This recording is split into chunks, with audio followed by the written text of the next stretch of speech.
Hey guys, Sko here. This is how to Shadowcat.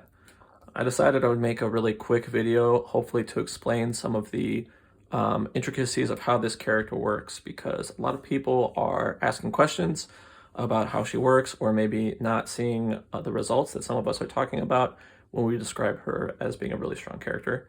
If that's you, this video is for you.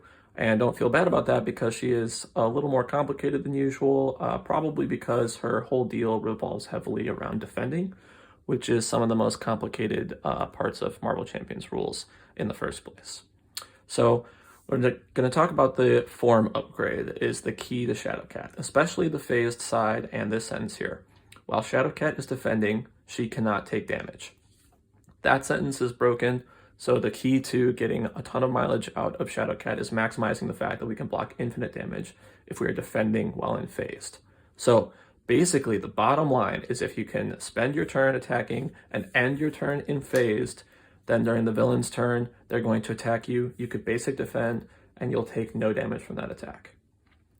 That's pretty fine to do. Don't feel bad about exhausting to do that. It's as if your defense was like 8 or 10. If your stat was that good, you would use it. But controlling which form you're in might be a little more difficult than that. To understand that, we have to look at the responses that are on either side of it. Solid says, response, after you attack or defend in solid mass form, flip this card. And phased says, force response, after you attack or defend in phased mass form, flip this card. So to understand how these work, we need to talk about two things. We need to talk about how responses work in the first place and how defense works in the first place. So responses, things with a bold response trigger, can be triggered after the thing they're responding to totally finishes happening. So in the case of a basic attack, that's pretty easy to parse. You exhaust to attack, you deal damage to an enemy. After the attack resolves is when this response happens. So if you're in phased when that happens, it's forced and you must flip. If you were in solid and you made a basic attack, after the basic attack, you would have a choice to trigger this optional response or not. And generally what we're going to do is stay in solid throughout our turn until we can end in phased. An attack event is the other way that you can attack. You can basic attack or you can attack with an event. Remember that responses happen after the thing they're responding to totally finishes. So in the case of an attack event, you need to resolve the entire event, and after all of the event is done, then you trigger your response. So if I was in phased mass form and I play Clobber, I would resolve all the sentences of Clobber, and once I've done all of that, then the forced response on phased would trigger. And that wouldn't be ideal because that punts me back to solid. So maybe even better, if I started in solid and I played Clobber, I could spend this on it. And after I resolve all of the text of Clobber, I get the choice to either stay in solid, which is what you want to do if you have more attacks during that turn, or I can flip to phased, which is what I want to do if this was my last attack of the turn. So that's how the response generally works, especially with attacking, with basic attacking or attacking via an event. So next we're going to talk about defending. So the thing about defending is it is a process. Attacking is a process too, but the defense process is kind of longer and more complicated. So when an enemy attacks, step 1 is when they initiate an attack against you, and step 2 is when characters have the option to basic defend. That is the beginning of your defense. It's not when the defense ends. That's important because your response is not going to trigger right after you exhaust. That's where an interrupt would happen, but a response to after you defend doesn't happen until the defense is totally done. And the defense isn't totally done until the enemy attack is totally done. So after all 4 steps of the enemy attack process is when our form response is going to trigger. So generally speaking, what we want to do is be in phased. In step 1, the villain will attack us. In step 2, we can exhaust to defend. In step 3, he'll get a boost card or a boost effect, but we'll be gaining the benefit of phase, so none of that can damage us. And in step 4, he will try to apply damage to us. We will block it all with phased. Then after step 4 of the attack process, we can trigger our form response, or we will have to trigger the form response and flip back into solid. So that's how basic defending works. It's just important to remember that the form response doesn't happen right after you begin defending, but after you finish defending. And that same general principle is also true when we defend with an event that has the defense label. these might start defending at a different time than basic defending does. For example, Defiance doesn't happen in step 2, it happens in step 3, when a boost card on an enemy attacking you would be turned face up. But whenever you play a defense event during an enemy attack, you begin defending that attack. You are not going to flip your mass form after the event resolves, because that's just the beginning of your defense. You still wait until the end of the enemy attack to resolve your response on your form. So that means we still want to be in phased when we defend even with an event. So in step 1, the enemy will begin its attack. In step 2, we could exhaust to defend, but we'll choose not to. In step 3, he'll get a boost card, and you'll play Defiance on that boost card. That means I start defending, which means from that point onward, I cannot take damage. And in step 4, he will apply his damage to me, which I can't take. After step 4, I will trigger this response, and then I'll be back in solid. So that is how defending works with her response. It's really important to remember that it's kind of a long period and that you trigger the response at the end of that period, and that timing point is always after step 4 of the enemy attack. So to illustrate that a little further, I'm going to talk about a key card that is in her kit, Quick Shift.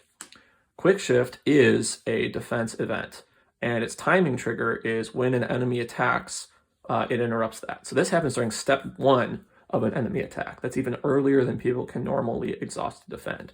But because this event itself is a defense event, it begins your defense. So remember that after we play this card is not when we change our form. We're going to resolve the card and then resolve the entire enemy attack. Then after the enemy attack is when you change your form. So what Quick Shift does is different based on what form we play it in. If we're in solid, it's going to change us to phased. It begins us defending, and then throughout the rest of the attack, we will be in phase. We won't take any damage. At the end of the attack, phased will flip us back into solid, which is pretty good. Really, that just bails us out of if you were somehow not able to end in phased, which is going to be our normal plan all the time, or it's part of like going crazy and defending for multiple players at the table, and it might be necessary. But what we really love doing with Quick Shift is to already be in phased, and then we can play Quick Shift to begin our defense. This doesn't require us to exhaust, and we're going to draw 2 cards. So you get to draw 2 cards, you actually gain cards in your hand, you get to block an infinite amount of damage, and your hero isn't even exhausted. But with the exception of Quick Shift kind of changing the math, if your whole general game plan is to play an event that costs 0 or 1 every turn, you could pay for it with solid if it costs 1. That would put you would play your attack, you'll end in phase, and then during the villain phase, you can basic defend for 10 and take no damage. If you keep doing that throughout an entire game, you're spending 1 card from hand every turn to totally mitigate the enemy's attack. You're doing a little bit of damage, and then you have the remaining 4 cards in your hand to deal with the 1 encounter card you have per turn, and to also just like gain tempo on the villain. So with cards like Quick Shift and Shadowcat Surprise and other stuff that you're going to fill your deck with, you can do more than that. You can do multiple attacks during a turn. That would be great. You can develop allies and stuff. But at the very least, if you attack every turn and end in phased every turn, you're going to take almost no damage throughout the course of the game, and it is going to be awesome. So I'm going to conclude this by talking about 2 more cards that are a little more complicated. The first and probably most complex card is Powerful Punch. So this is complex to deal with, and if the rules surrounding this change, I will try to update this video. But this is my current understanding of how this card works. It is both an attack and a defense event. Now remember that our responses kind of treat this differently. So when you play Powerful Punch, which its timing trigger is when an enemy initiates an attack, so that's at step 1 of the enemy attack process before anyone has the chance to exhaust to defend. It is an attack event, so after it resolves, you deal 4 damage to that enemy, then you will have a chance to form flip there. So if you were phased, when you start Powerful Punch, you would have to flip out of phased after it resolves and deals its damage, and then you're vulnerable to the enemy attack. So I do not recommend doing that. You want to be in solid. So kind of similarly to phase 1, to form 1 of Quick Shift, this is something that can kind of bail us out if we start in solid, or if we're trying to block multiple attacks during a turn, or if we just want to get some damage in. This could just be our last attack. It's actually on the villain phase instead of during our previous phase. If you're in solid and you play Powerful Punch, you will resolve Powerful Punch and it will deal 4 damage to the enemy. Then after you attack, you may trigger your form, which I recommend doing. Then you'll flip from solid into phased. But remember that Powerful Punch also began you defending, but that is not the time that you finish defending. So it is not proper to trigger an after you defend response yet. The enemy attack is actually going to continue. So there will be step 2, where you could exhaust to defend, but that would be pointless.